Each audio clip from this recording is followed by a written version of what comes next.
To fix the Black & Decker Portable Dishwasher E2 error code, it is essential to understand the meaning, causes, and solutions. The E2 error code typically indicates a water supply issue. First, check the water supply hoses for any kinks or blockages that may be restricting water flow to the dishwasher. Ensure the hoses are properly connected to both the dishwasher and the water supply. Next, verify the water supply is turned on and the faucet is fully open.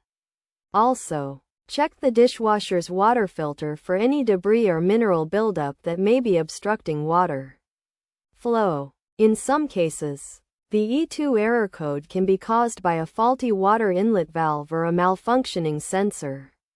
If you have checked the water supply hoses and filter, and the issue persists, it may be necessary to replace the water inlet valve or consult a professional for further assistance.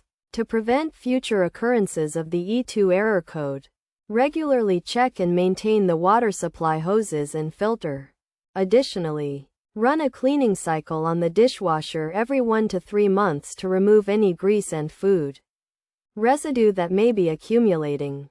By following these steps and taking preventative measures, you can resolve the Black & Decker Portable Dishwasher E2 error code and ensure your appliance continues to function efficiently. Remember to always refer to your user manual for specific guidance on troubleshooting and maintenance, as the steps may vary depending on your particular model.